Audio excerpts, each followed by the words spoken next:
புதுவை உள்ள நேயர்களுக்கு அன்பான வணக்கம். நான் உங்கள் கலாவிசு புதுச்சேரியிலிருந்து. புதுச்சேரி யூனியன் பிரதேசத்தின் அருகே இருக்கும் காரைக்காலிலிருந்து 5 கிலோமீட்டர் தொலைவில் திருநள்ளாறு இருக்கிறது. புதுச்சேரி மற்றும் காரைக்காலிலிருந்து பேருந்துகள் இயங்கப்படுகின்றன. திருஞான சம்பந்தர், திருநாவுக்கரசர், சுந்தரர் ஆகியோரால் தேவாரம் பாடப்பெற்ற தலமாகும். சோழநாடு காவிரி தென்கரை தலங்களில் 52வது சிவத்தலமாகும். இங்கு குடிக்கொண்டுள்ள ஐயனின் பெயர் தர்பாரண்யேஸ்வரர், தாயார் பிராணேஸ்வரி. இவளை பிரணாம்பிகை, போகமாத்த பூன்முலையாள் என்றும் அழைக்கின்றனர். தல விருட்சமாக தர்ப்பை இருக்கிறது. நலதீர்த்தம், பிரம்ம தீர்த்தம், வாணி தீர்த்தம், அன்ன தீர்த்தம், கங்கா தீர்த்தம், அஷ்டதிக்பாலகர் தீர்த்தங்கள் போன்ற தீர்த்த குளங்கள் பக்தர்களின் பாவத்தை போக்கி புண்ணிய பலனை அளிக்கின்றன.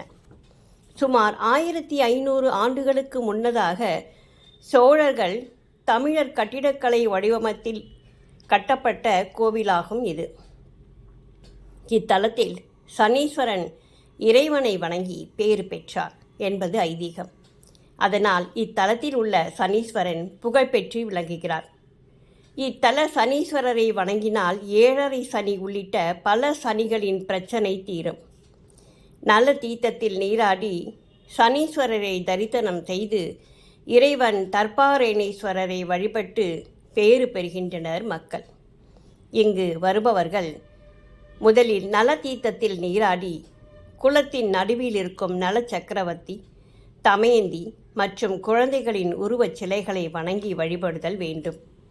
பிறகு நல்லெண்ணெயை தலையில் வைத்துக்கொண்டு வடக்கு முகமாகவோ அல்லது கிழக்கு முகமாகவோ 9 முறை குளித்து தலைமுழுக வேண்டும். பின்னர் பிரம்ம தீர்த்தம், சரஸ்வதி தீர்த்தம் ஆகிய திருக்குளங்களுக்கும் சென்று தண்ணீர் எடுத்து தலையில் தெளித்து கொள்ள வேண்டும். பிறகு கோவிலுக்குள் வந்து விநாயகப் பெருமானை வணங்கி தர்பாரேணேஸ்வரர், சனீஸ்வரர், பிரணாம்பிகை அம்மன் ஆகியோரை வணங்கி புதிதாக அமைக்கப்பட்டுள்ள வழித்தடத்தின் மீது வழிபாடு செய்வது நன்மையை தரும். அவரவர் வசதிக்கேற்ப அர்ச்சனை, அபிஷேகம், ஜபம், ஹோமம், தர்ப்பணம், ரட்சதானம், நவப்பிரதர்ஷனம், பிரதி நவ நமஸ்காரம் முதலியவற்றை செய்யலாம்.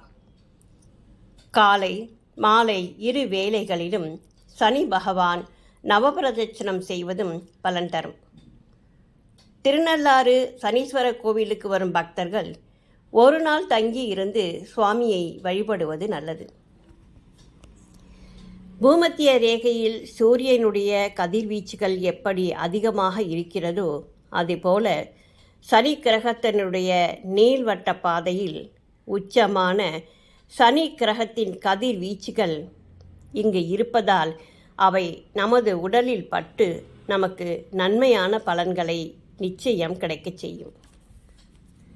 அப்படி ஒரு நாள் முழுவதும் தங்க முடியாதவர்கள் ஒரு இரவு மட்டுமாவது தங்கி காலையில் ஸ்ரீ சனி பகவானை வழிபடுவது நல்ல பலனை தரும் என்கிறார்கள்.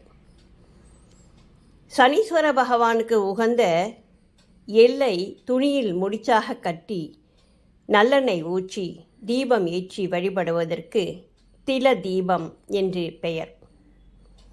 இதனை அனைத்து ராசிக்காரர்களும் ஏற்றி வழிபாடு செய்யலாம். இது சகல தோஷங்களையும் தீர்த்து வைக்கும். கோவிலுக்கு சென்றவுடன் நேராக சனீஸ்வர பகவானை தரிசிக்க சென்று விடுதல் கூடாது. பொதுவாக எல்லா கோவில்களிலும் நவக்கிரகங்களை சுற்றி வந்து தீபம் ஏற்றுவோம். ஆனால் கிரகப்பெயர்ச்சிகள் நடக்கும்போது ஒவ்வொரு நவக்கிரகத்திற்கும் தனித்தனியே சிறப்பு அபிஷேகங்களும் பூஜைகளும் நடத்தப்படும். அப்போதுதான் அந்த கிரகப்பெயர்ச்சியின் தாக்கம் நமக்கு ஏற்படாமல் இருக்கும். இதற்காகவே இந்த கிரக கடவுள்களை குளிர்விக்க இப்படிப்பட்ட சடங்குகளை நாம் நடத்துகிறோம். சனி பகவானுக்கென்று இருக்கும் திருநள்ளாறில் சனியின் ஆட்சி உச்சம் பெற்றிருப்பதால் சனிக்கிழமை தோறும் மக்களின் கூட்டம் இங்கு அலைமோதுகிறது. சனி பயிற்சியின் போதோ கேட்கவே வேண்டாம். லட்சக்கணக்கான மக்கள் இங்கே கூடுகின்றனர். சனி பயிற்சியின் போது அதிகாலை 5 மணிக்கு நல தீர்த்தத்தில் நீராடி கரையில் இருக்கும் நல விநாயகரையும் பைரவரையும் வழிபட வேண்டும். கோவிலில் உள்ள கங்கா தீர்த்த கிணறை தரிசிப்பது மிக முக்கியம். பின்பு கோபுர வாசலுக்கு வந்து ராஜகோபுரத்தை தரிசிக்க வேண்டும். அடுத்ததாக பக்தியோடு முதல் படிக்கட்டை வணங்கிக் கொண்டே முதல் பிரகாரத்திற்குள் நுழைய வேண்டும். அங்கு சுவர்களில் நல சரித்திரங்கள் வரையப்பட்டிருப்பதை பார்த்து பக்தி சிரத்தையோடு காலத்திநாதரை வழிபட வேண்டும். மூலவரான தர்பாரேணேஸ்வரரை வணங்கிய பிறகு தியான விடங்கரர் சன்னதிக்கு சென்று அங்குள்ள மரகத லிங்கத்தை வணங்க வேண்டும். அடுத்து அர்த்தநாரீஸ்வரர், துர்க்கை, சண்டிகேஸ்வரர் ஆகியோரின் சன்னதிக்கு சென்று வழிபட்ட பின் கட்டை கோபுர வாசலின் வழியாக வெளிவந்து பிராணேஸ்வரி அம்மனை வழிபட்டு நிறைவு செய்யலாம். இந்த கோயிலில் ஜுர ஈஸ்வரர் கொலி வீற்றிருக்கிறார். ஜுரம் ஏற்பட்டால் இவருக்கு ரசம் சாதம் வைத்து படைக்க ஜுரம் சரியாகி விடுமாம். இங்கு அழகான தங்கமயில் வாகனமும் வெள்ளி தேரும் காட்சியளிக்கின்றன.